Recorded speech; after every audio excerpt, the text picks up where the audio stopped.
Light winds, doesn't feel too bad. Again, through Tuesday evening, we'll keep largely dry conditions, and as skies clear, it will turn quite cold. A fresh start to Wednesday. The high pressure sitting to the north starts to drift back further south and actually sits right across the UK for the second half of the week, bringing further dry and mainly fine conditions with chilly nights.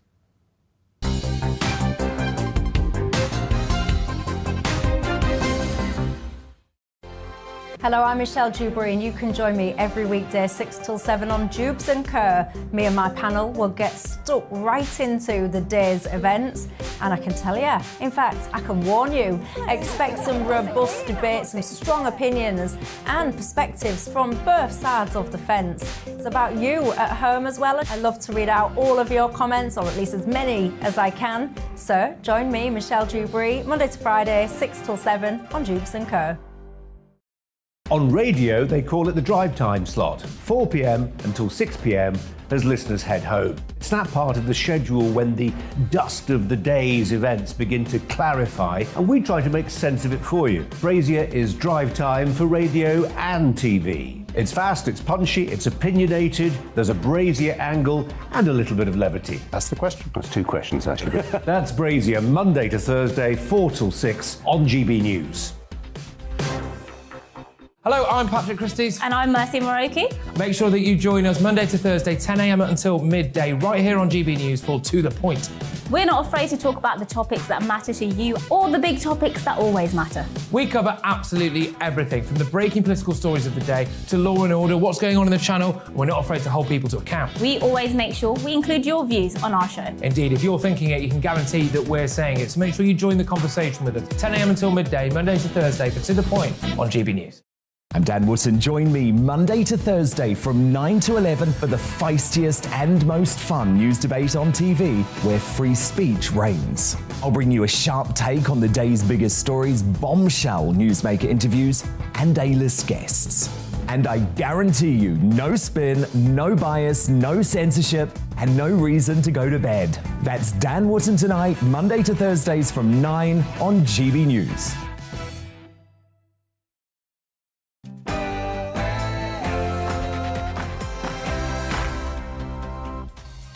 And welcome to a whole new week of On the Money, where we're focused on the UK's cost of living crisis, helping you beat the squeeze.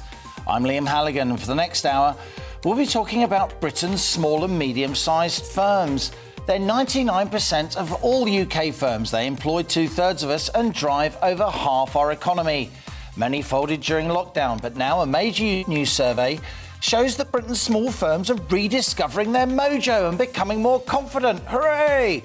But how do we help them thrive? We hold a detailed discussion. Plus, we're meeting dairy farmers and fish industry insiders and the inventor of an innovative new product for parents of babies and toddlers. All that on the money after the GB News headlines with Rosie Wright.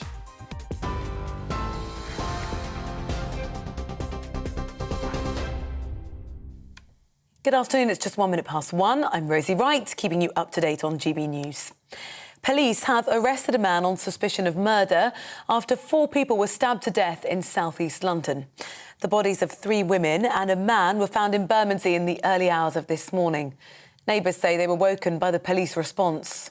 It's devastating. The thing is, there's a primary school up that end, there's a primary school, secondary school round the corner, and most of the, families round here, we've got young children.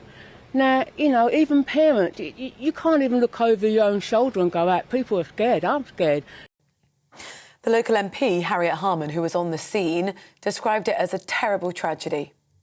Nobody expects this sort of, deaths on this scale to be happening anywhere, but let alone in this sort of neighbourhood. I know that the police have already arrested somebody, but I think that the important thing is that anybody who's got any information to give it to the police. Well, we can go live to the location now. Our home and security editor, Mark White, is there for us. Mark, just bring us up to date. Well, there is now a major crime scene here on Delaford Road in Bermondsey.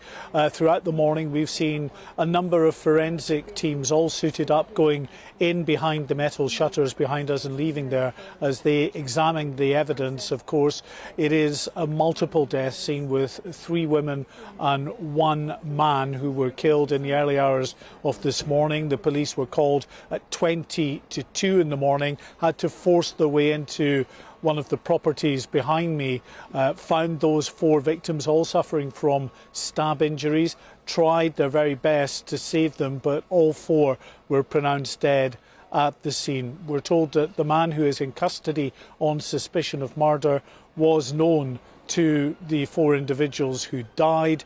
He is being held now at a South London police station, and within the next hour we're told that the borough commander for this area will be giving a statement here at the crime scene. Mark, thank you very much. Now, the press regulator has received 5,500 complaints over the Mail on Sunday article about the deputy Labour leader. The newspaper reported claims by an unnamed Tory MP that Angela Rayner tried to distract Boris Johnson in the Commons by crossing and uncrossing her legs.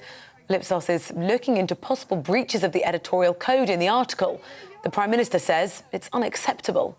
I thought it was a most appalling load of a sexist, misogynist tripe, and I immediately got in touch with Angela, and we had a very friendly exchange. And you know, if we ever find who was responsible for it, well, I don't know what we'll do with them, but we'll be the terrors of the earth. But you know, it's totally intolerable, that kind of thing. Ukraine is asking the United Nations to act as an initiator and guarantor of any humanitarian corridor from the steel plant in Mariupol, where more than 1,000 people are still sheltering. Well, to further help the country, the US has promised more than £500 million in military aid, including advanced weapons. Well, the Secretary of State, Antony Blinken, and the Defence Secretary, Lloyd Austin, both travelled to the capital, Kyiv, for the first official US visit to Ukraine since Russia invaded. Well, Blinken says there's evidence the battle for the capital has been won and that the US will carefully decide when to reopen its embassy. Part of our commitment going forward involves a number of things that I was able to share with President Zelensky yesterday, including the return of American diplomats to Ukraine starting next week, including President Biden's intent to nominate a new ambassador to Ukraine, Ambassador Bridget Brink, currently an ambassador, someone I've served with for a long time, deeply experienced in the region, will be a very strong representative for the United States in Ukraine. Boris Johnson says it's very important to have a French president who can be relied upon over the war in Ukraine. It's after Emmanuel Macron beat his right-wing opponent Marine Le Pen in the presidential elections. Ms Le Pen had previously had close ties with Vladimir Putin. Macron took 58% of the vote to secure a second term in office, the first French president to do so in 20 years. The average asking price for a home across Britain has risen by more than £19,000 in the last 3 months. It's the biggest quarterly jump ever recorded by Rightmove. Properties went on the market for an average of £360,000 in April, with more than half selling at that or above the asking price. The Duke and Duchess of Cambridge are attending a service at Westminster Abbey to commemorate Anzac Day. Earlier, Prince William laid a wreath at the Cenotaph to remember the Australian and New Zealand Army Corps personnel who were killed during a battle in Gallipoli during the First World War. 130,000 lives were lost. Well, the day originally commemorated the ill-fated Allied landings, but now it honours troops from all conflicts. You're up to date on GB News. I'll bring you more as it happens. Now let's head back to Liam and On the Money.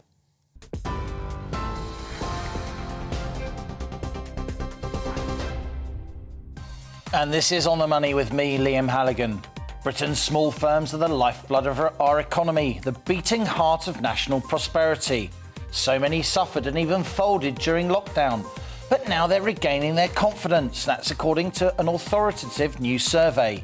Yet as small business grapple with countless post-lockdown problems, we ask business leaders what they need to thrive. Plus, in this hour, we meet farmers in the North East concerned about the rising cost of producing milk, butter and other dairy products. And the average fish changes hands several times before being eaten. Surely not, adding to waste and costs. We meet the founder of a digital marketplace allowing those in the global fish industry to trade more quickly, openly and fairly. Plus, each day on The Money features an in-depth Money Talks interview with a business leader or policymaker. Well, today, we're talking to Cara Sayer. She's the inventor of the Snooze Shade baby pram cover. As a young mum, Cara saw a gap in the market and she went for it. And she's achieved sales across the world. We meet her later in the show and ask her just how she did it. And as ever, I want your questions, opinions, ideas. What do you think of the issues raised in today's On The Money? How do they impact you? Email me, gbviews@gbnews.uk, or tweet @gbnews. And stay with us because this is GB News. I'm Liam Halligan. You're on The Money.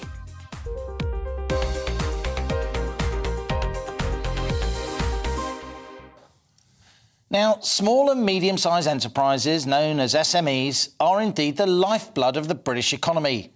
They account for 99% of all businesses, around 2/3 of all employment, and half of all commercial turnover.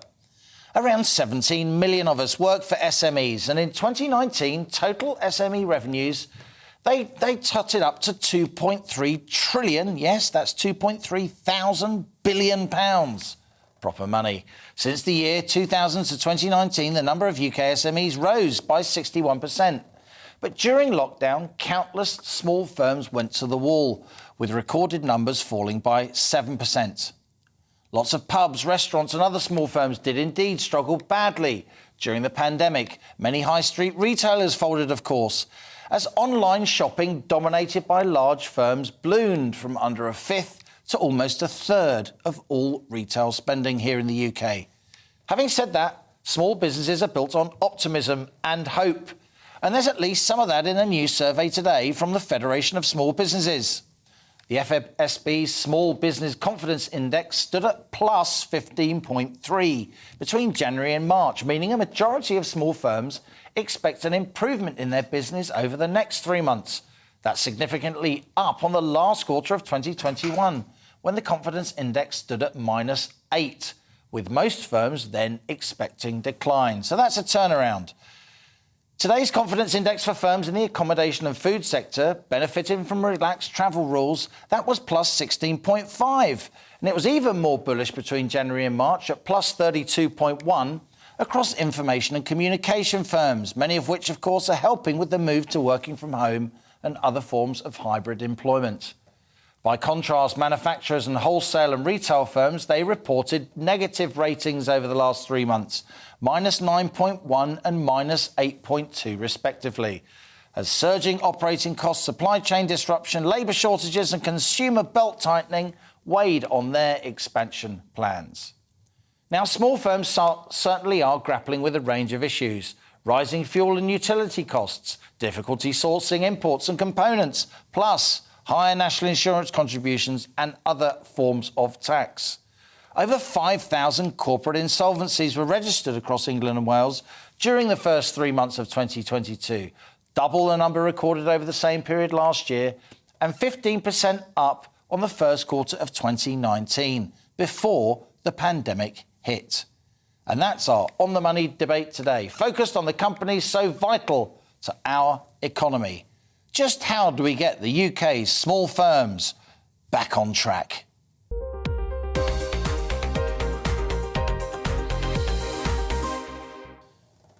Grown-up conversations with people who really know their stuff, as ever, here on The Money. And today I'm talking to Martin McTague. He's National Chair for the Federation of Small Businesses. Martin, fabulous to have you with us here on The Money. Maggie Holmes is a small business owner. She's at the front line. She runs the Oddfellows Arms pub in Sherborne, in Elmot, up in North Yorkshire. Great to have you with us too, Maggie, and indeed in the studio, Helen Thomas, the founder and CEO of Blonde Money. Always worth listening to. Great to have you on the show as well, Helen. Martin, let's turn to you first. Tell us a bit more about this Federation of Small Business survey. You are a very influential lobby group for small firms. You have thousands of members across the UK. I took some optimism from the survey, given the increase in the overall confidence index. Was I right? Yeah, you are right, because I think most small business owners are naturally optimistic. It's in our DNA that we should be optimistic. but they're struggling against some pretty heavy headwinds. If you take, for example, the fact that, COVID hasn't completely gone away for a lot of small firms. They've got a lot of workplace absence. That's making it tough to try and fill and operate at full tilt.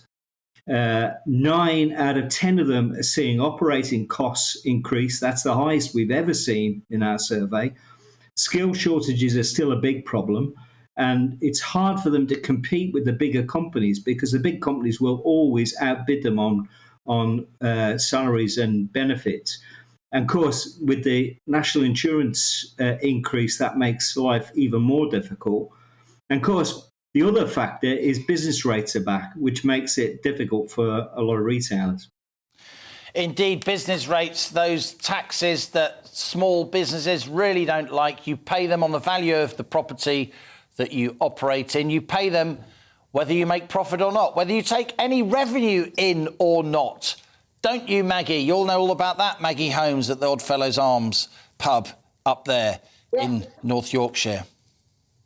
Yes, you certainly do. And although it was a nice break for us to have it, to come back and have these business rates start up again, it is money you've got to find, whether the doors are open or not, whether you're busy or not. You have got to find that money. So it is a difficult time in that sense. Although we do have quite a lot of optimism at the moment, we're busy. But on the double-edged sword is that we've also got the rising suppliers' costs and everything else. And again, as the last gentleman said about the COVID, that's still hanging about. You've got workplace problems where people can't get into work still. So it's all playing its part. It certainly hasn't gone away.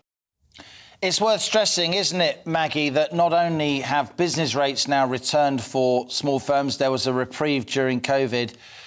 Yes. Pubs like yours, you were only being charged 5% and then 12.5% VAT. Now that's gone back to full fat, 20% VAT, no reprieve anymore for the hospitality industry, plus higher supplier costs, as you said, plus higher fuel bills, heating bills and so on.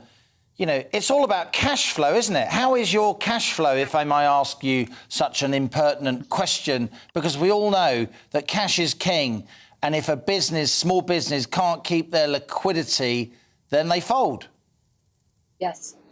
Cash flow at the moment, we are seeing we've gone back to levels that we had pre-COVID, particularly at the weekend. But I would have said pre-COVID, we couldn't tell whether it was payday or not. It was all the same every weekend, and now we are seeing a real change. We can tell when people have been paid and the weekend's going to be busy, which was something we didn't have to think about before, because you'll stand in and think, I wonder why it's quiet today. Oh, it's not pay weekend, it's not this, it's not that. And although we do have good figures and we are keeping our head above water and paying the bills, there is a real change in how much is left at the end of the day, shall we say. There's a real change, and you think, gosh, that's really gone up.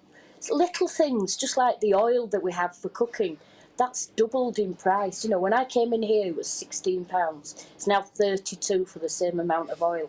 And all these things add up. And getting hold of your supplies as well, that's been difficult as well. Fish, in particular, that's been hard to come by. But what do you do? Do you pass it on and then risk losing custom? I think we've just seen there, Helen Thomas, a perfect encapsulation. You've got the national chair of the Federation of Small Businesses. You've got Maggie Holmes there running her pub in North Yorkshire. And it's a popular pub. The Oddfellows Arms is a well-known local pub. This is a thriving business usually. And both of them, Martin and Maggie, their view on the future for small businesses, whether they're optimistic, it's yes, but, lots of buts. What can the government do? Because so many small businesses, their owners, their swing voters, really pivotal members of the local community, both parties need to attract them, don't they? What can they do? Well, me, I like to have a big picture view on all of this. I'm here for the macroeconomics of it. And we should stand back a moment and say, look at what we've been through. Not only that pandemic, which is still with us, as we're hearing, and will, I'm afraid, continue to be. Now we have the war. Now we have a combination, actually, of supply chain problems, not just from the war. We've all heard about commodities from Russia and Ukraine, but China. Yeah. China's shutting down again at exactly the same time, where, you know, ships are literally just sitting unable to get their goods off and into a port. So inflation, which we've talked about a lot, is here to stay. So what I would say with the context of all of that is I'm quite reassured by this survey, which was your initial sense, wasn't it? The headline is positive. The headline certainly is positive. Business confidence is up among our small firms. But what we're seeing, and the question we just heard there from the owner of the pub, is it Maggie? Yeah. Was saying, you know, there's going to come a point of, do they pass on those costs to cut consumers? Now, the other element of this survey that we might get into is some firms are having to pay people more. If your pay packet's going up, maybe people will spend more at the weekend. But the real big issue to all of this is it's a mixed bag, because some people might have more money, might be going out. Some people, it's a completely different story. And that uneven element is what the government should be looking at. Well, look, let's carry on this important discussion after the break, Helen. Martin McTague of the Federation of Small Businesses, and indeed Maggie Holmes, the owner of the Oddfellows Arms pub in Sherborne, will stay with us. The really big question here is, will these small firms pass on those higher input costs to consumers? They have to in the end. The CPI, the headline rate of inflation, is 7%. The PPI, the Producer Price Index, in March, that was 19.2%. We'll be discussing all that after the break. We'll keep our discussion going. Plus, dairy farmers across Britain are feeling the effects of Russia's invasion of Ukraine. We'll hear from the farmers across the northeast. And your emails are flooding in thick and fast. Stay with us. You're on the money.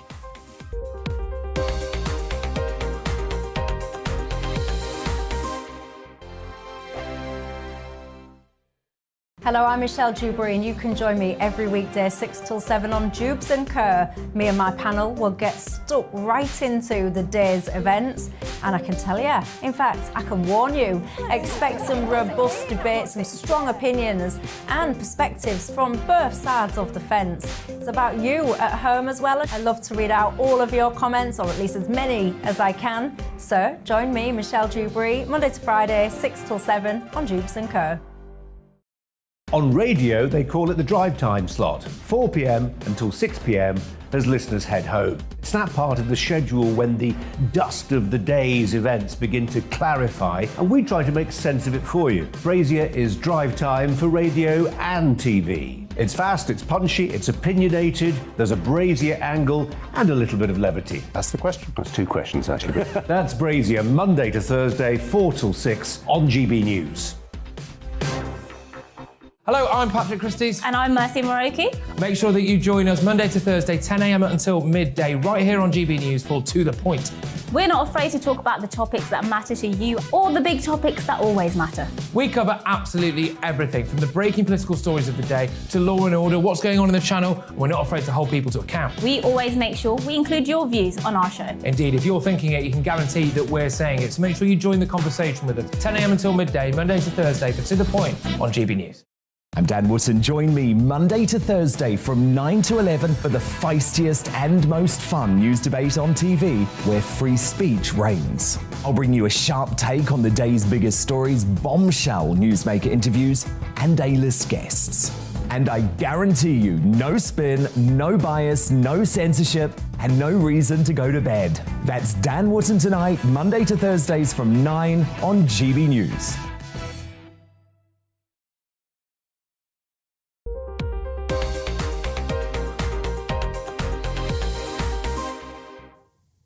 Welcome back. Small firms are grappling with a whole range of issues, as we heard before the break, including rising fuel and utility costs, difficulty sourcing imports and components, and higher national insurance contributions and other forms of tax. And yet, a new survey from the Federation of Small Businesses shows that, on balance, business optimism is up among our small firms. Hope and optimism reign eternal. And how can we help them do even better and thrive, driving our economy forward? Let's go back to Martin McTague. He is the National Chair of the Federation of Small Businesses, who ran this survey. Martin, this really is the key question, isn't it, I posed just before the break. We know that small firms are enduring much, much higher costs of inputs, components, energy, fuel bills, and all the rest of it. The consumer price index in March was 17%. The producer price index was almost 20%. In the end, your members are going to have to pass these much bigger costs on, driving headline inflation up. If they don't, they'll go bust. You're right, but as Maggie said, there is a limit to how much they can pass on. They are in a very vulnerable position, and unless they've got a particularly strong competitive advantage, they're not in a position to pass those on. So what you're seeing is margins getting squeezed, and that means businesses can't invest in the future. They can't train new people, they can't invest in new technology, and all of that bodes really badly for the future of the UK economy. Let's talk a little bit about business rates. We've highlighted them on the money in the past. Rachel Reeves, the business secretary, has said she wants to scrap business rates entirely. She hasn't said how she's going to replace the 25 to 30 billion pounds they raise each year. The government says it's got a major review of business rates coming. FSB is a very important business lobby group. Are you hearing anything? Do you think the government is going to make good on that promise? What we're hearing sounds pretty flimsy, to be honest. There is no fundamental changes. We're seeing some tinkering around the edge. I don't think Maggie will be dancing in the aisles over the changes that I've heard proposed. I think it's really important that the government starts to make a real pro-business statement of intent. And that could be something as fundamental as scrapping business rates. They know that they need to do something pretty serious to try and address an issue of lack of investment and shrinking demand in the future. And from a local government point of view, they can do a lot as well. They could start by installing small business champions and promoting enterprise in all their communities. You used to advise a bloke called George Osborne. Whatever happened to him? Did you talk to the senior Tories that you work with about small businesses a lot? I mean, they are a key part of the electorate for both major parties, aren't they? Do you personally think now that this Conservative government could do more to be championing small businesses, as indeed Martin McTague just argued? The problem we have is so much intervention was done over the last 18 months for so many different groups of people, not just small businesses, but, across the board, actually. So the question, of course, to a government now is, well, who do we prioritise? Now, you are right to say, historically, of course, the Conservatives liked to be the party of business. But I think that for all the reasons he said it, who knows exactly why, but of course Boris Johnson famously said... Oh. I can't say it. I can't say it on yes, but it begins... A rather aggressive... It begins with the F... Imperative verb. ...against the business. And I think that has lingered because they actually haven't done, or it doesn't feel they have done enough. Now, business rates may well not be the right one, as you've said, extremely expensive, not entirely clear how to pay for it. And another part to all of this is, unfortunately, some businesses cannot adapt and some will fail. But new ones need to spring up in their place. And where I would echo what we've just heard from the head of the FSB there is, yes, local champions, but the banks, your local... Well, if you have a local bank, that doesn't really exist anymore, but they should be extending credit. That's what they're there for, right? And cash flow. I mean, they can do money for cash flow purposes to businesses they believe in. So we saw what happened when the government can push on to banks to get the money out there. Let's see, perhaps could they do more on that front? Common refrain from small business leaders about banks: they lend you an umbrella and take it away when it's raining. If you're listening, any of our clearing banks, you want to discuss that with me, you are welcome here on The Money anytime. Maggie Holmes, let's go back to you. You're running the Oddfellows Arms pub up there in North Yorkshire. What do you really need? Give us your elevator pitch. It's just you and Boris Johnson in a lift. What are you going to say? We just need some real understanding, to be honest, about how much we have to cope with these costs and how we're not getting the footfall we got. Habits have changed as well. So all these things go together to make it so much more difficult for us to keep going. You spend your time thinking of ideas of, oh, shall I do this, shall I promote this, etc. But at the end of the day, you're thinking, how much is that going to cost me? as opposed to how much it's going to bring in. So it's looking at, business rates to me is a big thing. It's £1,900 a month in this pub, just for business rates. And then we've got separate rates for upstairs, for living upstairs as well. You've got your normal rates that everybody else has. So that's a lot of money to try and find when it's not coming in as it was before. Maggie, I can sense you are an entrepreneur to your fingertips. You're a dynamic person. You're trying to drive your pub forward. It clearly means the world to you. Do you ever have days where you think, I just can't carry on? Where do you get your drive from to keep going? I have many days when you feel like that, to be honest. You know, this is a lifestyle choice, running a pub, as any publican would tell you. So when you're tired and everything else and you're thinking, do you know what? And then you've got these costs and difficulties as well. It's all something that, you think, goodness me, I could really just pack this in. What is it worth carrying on? But at the end of the day, you've also got a community and you've got people that do come in day after day that are happy to come in. And you keep going for those as well. You keep going because you're part of the community, just like the other pubs around. Certainly are, Maggie, and I urge everyone in North Yorkshire to get to the Oddfellows Arms and buy a pint and a pie and make sure Maggie gets some cash through the door. Maggie Holmes, you are the governor at the Oddfellows Arms there in North Yorkshire. Thanks so much for being with us. Martin McTague, National Chair of the Federation of Small Business, thank you so much for joining us. And indeed, Miss Blonde Money herself, Helen Thomas. Thanks so much. Now, dairy farmers across the UK are feeling the effects of Russia's invasion of Ukraine. Fertiliser's becoming harder to get hold of, and if you can get it, it's costing 3 or 4 times more now than this time last year. Crikey.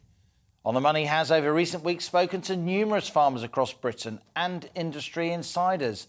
We've predicted milk shortages and price hikes. And as fertiliser and fuel costs soar, prices of feedstock for cows and milk transportation are now soaring too, with the price of milk soon expected to surge. Our North East of England reporter, Rachel Sweeney, has been investigating. Dairy farmers say the industry is on its knees. A once lucrative sector is dwindling with rising energy and fuel costs and difficulty with supplies because of Russia's invasion of Ukraine. We visited Morwick Dairy in Northumberland in January, when farmer Michael Howie told us he was worried about a UK milk shortage because supermarkets were not paying enough for milk. Since then, stores have started paying more, but Michael says it's not enough to cover the growing costs for farms. The profit margin's very low at the moment because we're sitting just below 40 pence, and really a lot of people in the dairy industry think we're going to need to be nearer 50 pence a litre going forward because the production costs, the food costs, soya has just hit £500. That's the protein source we feed to the cows. Also the fuel prices are massive, along with the fertiliser prices. Michael believes that unless farmers are paid more, farms will collapse and the UK will end up importing more milk. He says Russia's invasion of Ukraine is piling on the pressure. A lot of the fertiliser came via Russia. That's affected us massively. This year, some of the fertiliser was already on the farm bought at a reasonable price. Next year, it'll all be expensive fertiliser, so that's going to impact again. And fertiliser is needed to keep the cows healthy and producing.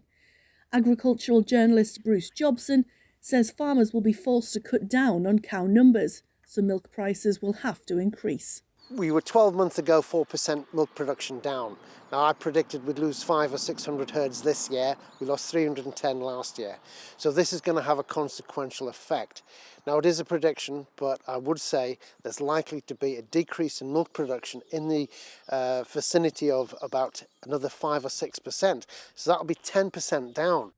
Those working in egg production have the same cost challenges, plus the added threat of bird flu. They're losing 2 to 3 pence per egg. Caged hen egg companies must also adapt to meet a pledge to be completely free range by 2025. Phil Twizel owns the Good Egg Fellas company in Darlington. Well, we're looking for 40 pence a dozen increase in price to cover the costs. for example, my last crop of hens, they've just gone now and we're on a turnaround. The feed cost alone was £2,000 a week more at the end of the crop than at the start. And we were getting the same price for the eggs. 16,000 hens are on site here at any one time, although they are between flocks at the moment. They produce 100,000 eggs every week, but no profit is currently being made because of spiralling energy and feed costs. The Good Egg Company is just getting by because customers are paying a little more. But with an energy crisis putting strain on households across the UK, there is a limit on how much the consumer can make up the losses. Rachel Sweeney, GB News. Rachel Sweeney there down on the farm talking about those rising dairy and egg production costs. This is On the Money with me, Liam Halligan. Coming up, it's today's Money Talks interview with Cara Sayer. She's an entrepreneur who saw a gap in the market for parents struggling to send their children to sleep in hot weather. All that's off the GB News headlines once more with Rosie Wright.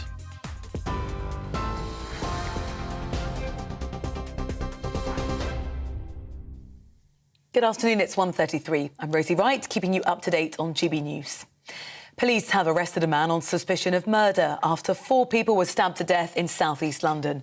The bodies of 3 women and a man were found in Bermondsey in the early hours of this morning. It's believed the arrested man knew the victims. We're expecting an update from the Metropolitan Police shortly and we'll bring that to you here.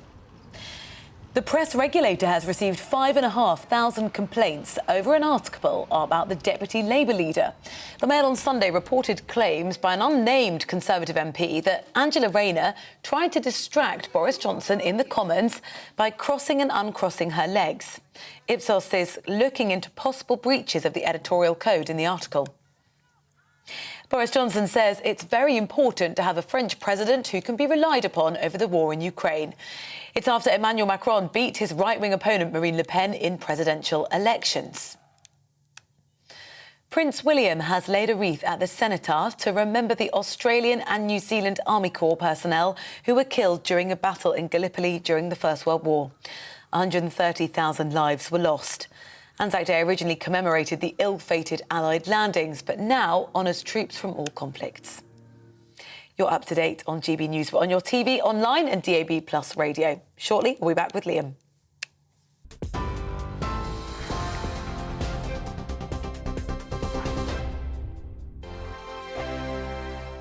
Hello, I'm Michelle Dewberry and you can join me every weekday 6 till 7 on Jubes and Kerr. Me and my panel will get stuck right into the day's events and I can tell you, in fact, I can warn you, expect some robust debate, some strong opinions and perspectives from both sides of the fence. It's about you at home as well. I love to read out all of your comments, or at least as many as I can. So join me, Michelle Dewberry, Monday to Friday, 6 till 7 on Jubes and Kerr. On radio, they call it the drive time slot, 4 p.m. until 6 p.m. as listeners head home. It's that part of the schedule when the dust of the day's events begin to clarify, and we try to make sense of it for you. Brazier is drive time for radio and TV. It's fast, it's punchy, it's opinionated, there's a Brazier angle and a little bit of levity. That's the question. That's 2 questions, actually. That's Brazier, Monday to Thursday, 4 till 6 on GB News. Hello, I'm Patrick Christie's. And I'm Mercy Moroki. Make sure that you join us Monday to Thursday, 10 a.m. until midday, right here on GB News for To The Point. We're not afraid to talk about the topics that matter to you or the big topics that always matter. We cover absolutely everything, from the breaking political stories of the day to law and order, what's going on in the channel. We're not afraid to hold people to account. We always make sure we include your views on our show. Indeed, if you're thinking it, you can guarantee that we're saying it. So make sure you join the conversation with us, 10 a.m. until midday, Monday to Thursday, for To The Point on GB News. I'm Dan Wootton. Join me Monday to Thursday from 9 to 11 for the feistiest and most fun news debate on TV, where free speech reigns. I'll bring you a sharp take on the day's biggest stories, bombshell newsmaker interviews, and A-list guests. And I guarantee you, no spin, no bias, no censorship, and no reason to go to bed. That's Dan Wootton tonight, Monday to Thursdays from 9 on GB News.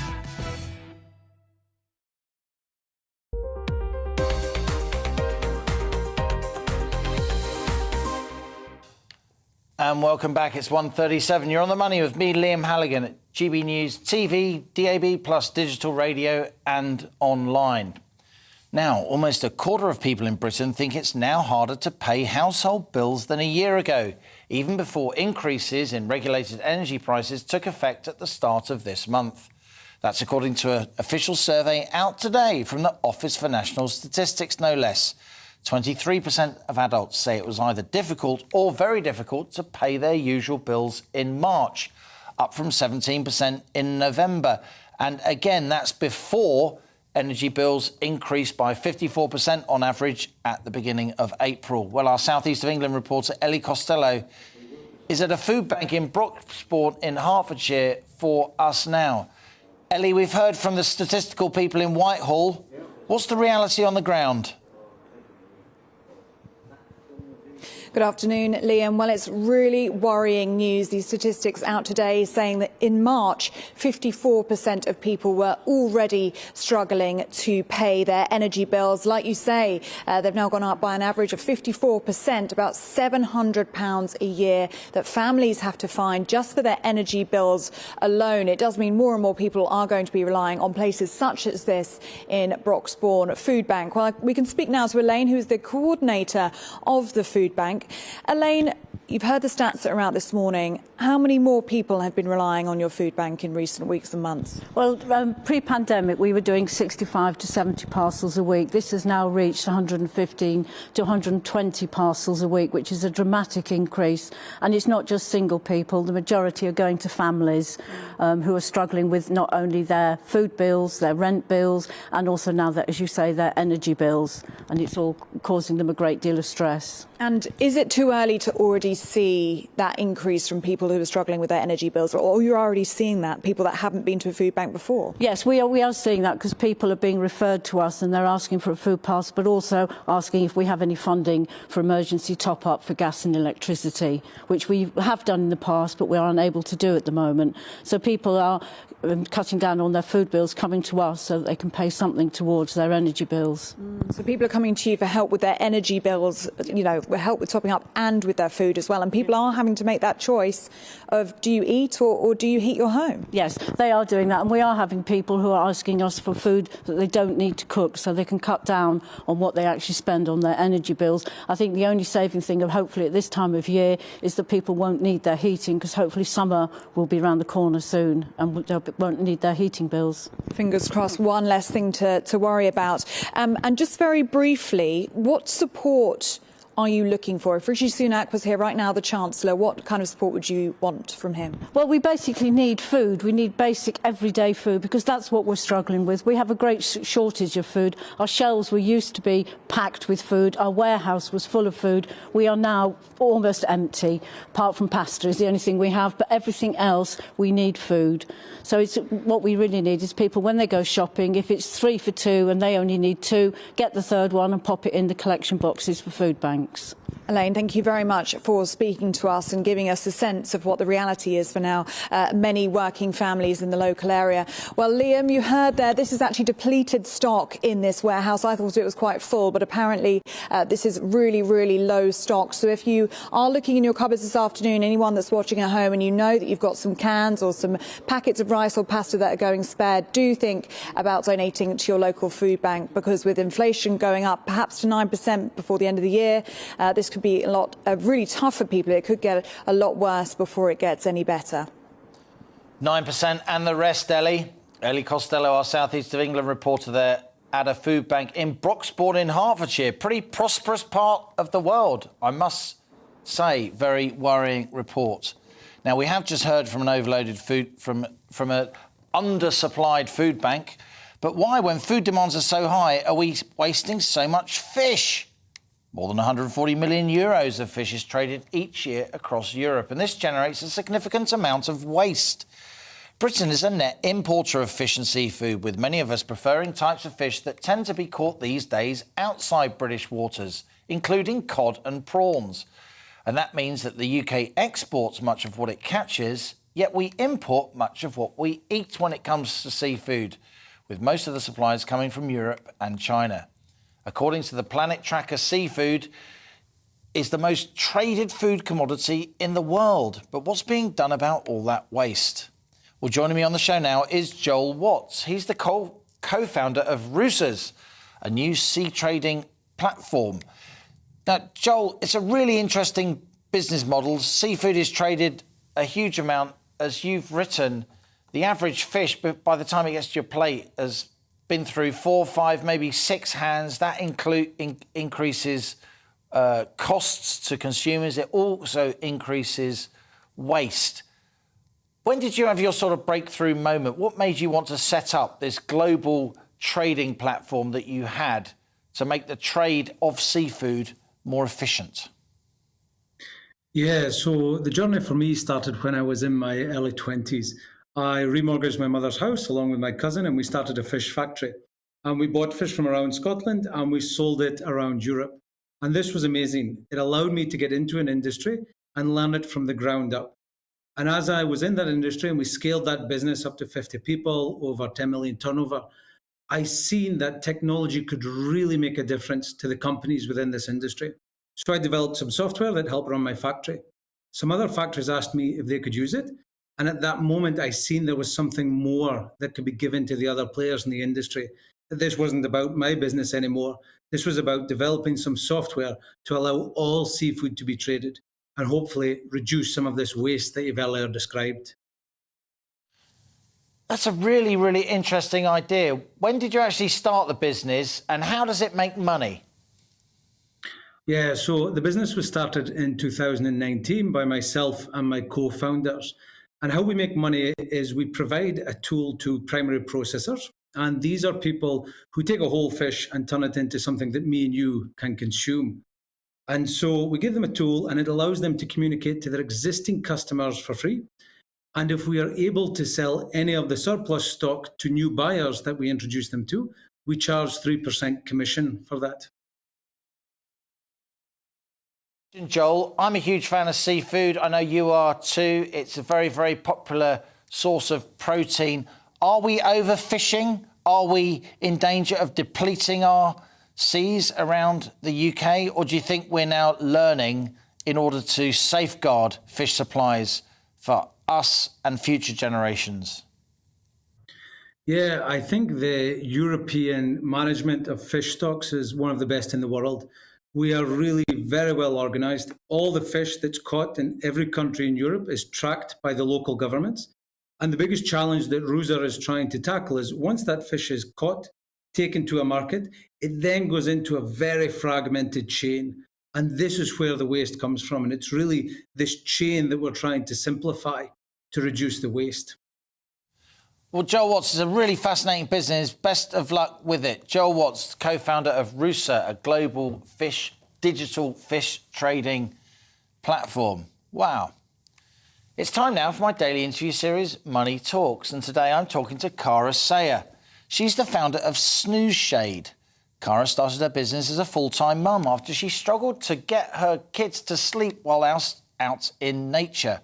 With many friends complaining of similar problems, Cara saw a gap in the market and invented the Snooze Shade, which goes over a pram. It blocks out sunlight so little one can sleep peacefully, hopefully giving mum a bit of peace as well. Since launching in 2010, Snooze Shade has gone from strength to strength and is now one of the world's best-selling range of baby, sun and sleep shades. And here she is, Cara Sayer, founder of Snooze Shade, and my latest guest on Money Talks.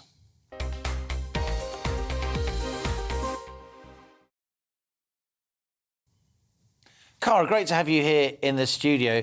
You're a full-time mum. You see there's a problem. You solve the problem. But then you went and founded a business. What happened? I don't know, really. It's quite funny, actually. People do ask me, like, when was the light bulb moment? The light bulb moment was definitely when I was with a group of friends and we were all sitting there, babies had just been fed, and there are blankets and cardigans and all sorts of things going over the prams to try and get the babies to go to sleep. And I just thought, surely there must be a better way. There must be a better way. There must be a product that can help them sleep, a bit like blackout blinds on the window in the nursery. And I'm a very good Googler, so I Googled my heart out, couldn't find anything. And I don't really know what made me decide to create a product, but I think I just started, I'm a problem solver, I think, by nature. So I just started sort of looking at how could I solve my own problem? And then that developed into thinking, well, this could help other people as well. Now, you're obviously a very determined person, as all natural-born entrepreneurs are. We just heard from Maggie Holmes, who's struggling to run the Oddfellows Arms up there in North Yorkshire, trying to keep her pub on the road in such difficult circumstances. What else in your background sort of pointed to you doing this? Were you involved in manufacturing before? Did you set up a business before? Or were you just a full-time mum that thought, hang on, I'm going to do something about this and I might make a few quid too? Well, I didn't really think about the money, if I'm honest. I was thinking more about the solution to a problem that I had. I'd never had any experience in manufacturing or retail. I did have a marketing background, which has always been really helpful, actually. But fundamentally, I just sort of threw myself in and just decided to get on with it.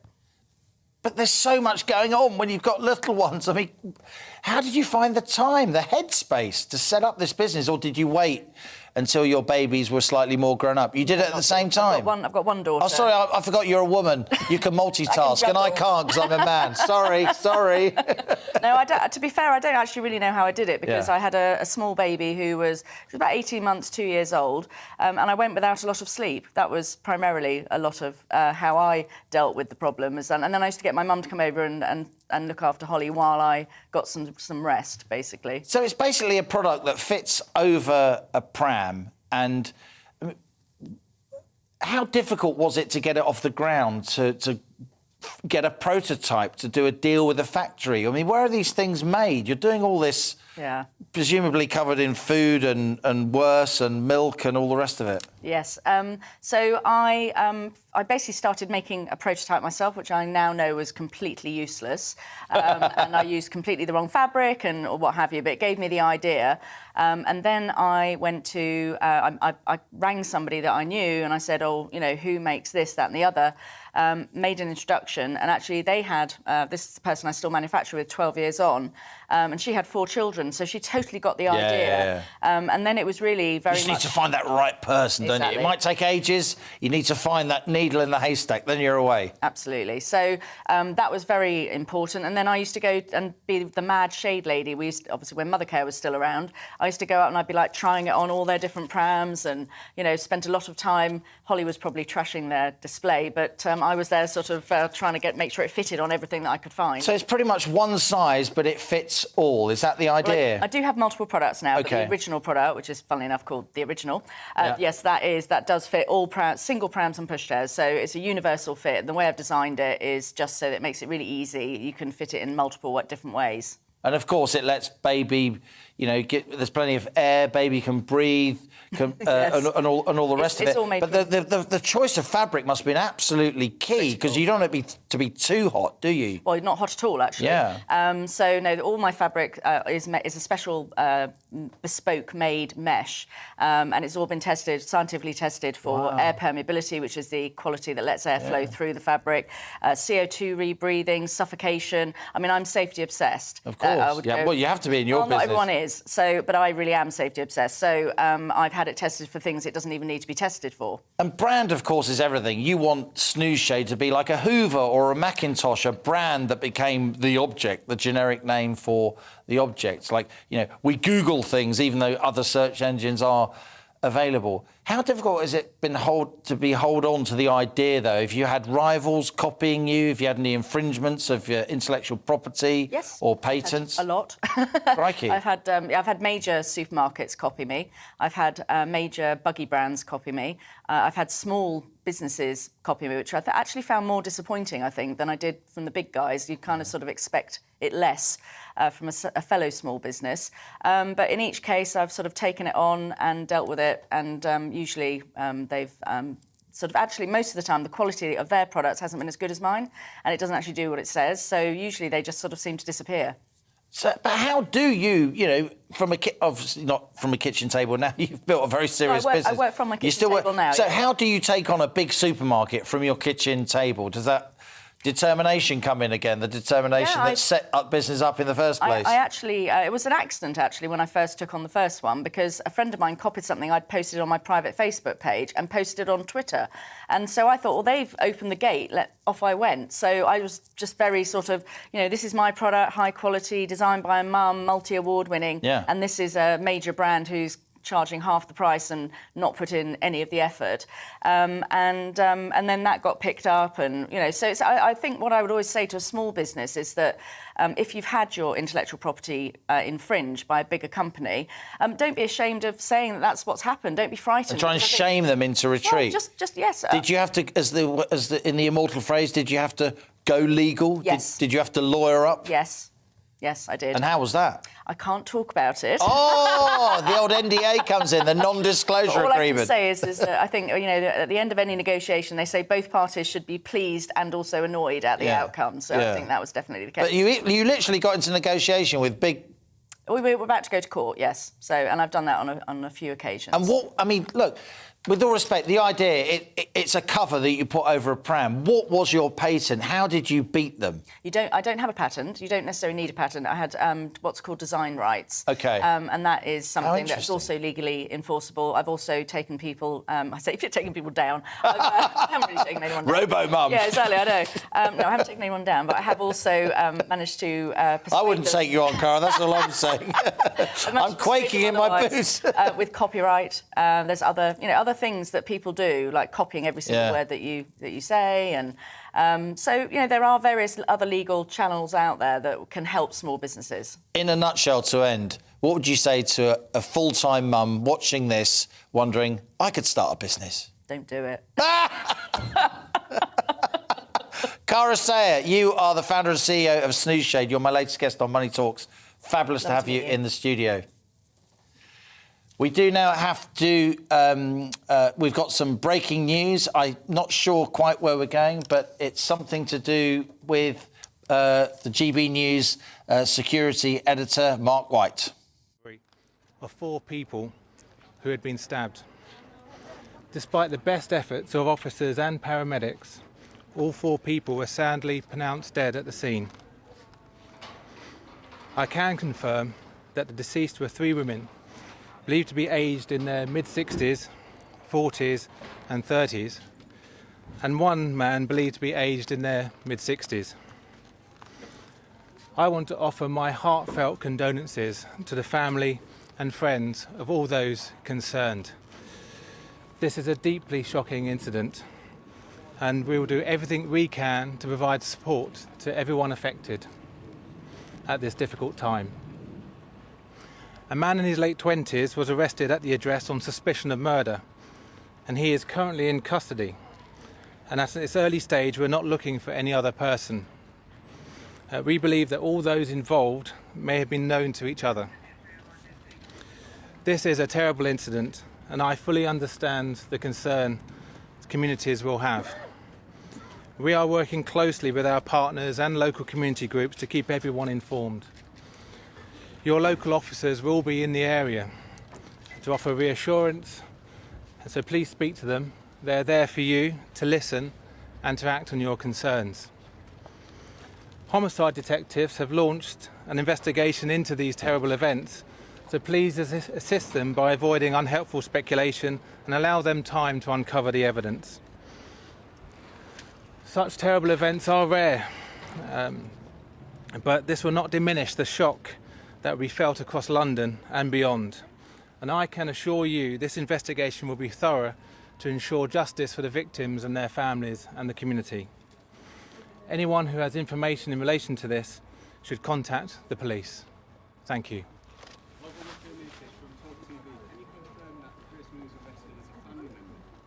At this time in this early stage of the investigation. Police responding there to that terrible incident in Bermondsey in South London. And we'll have a lot more on that coming up for you soon on GB News. That is all we got time for today.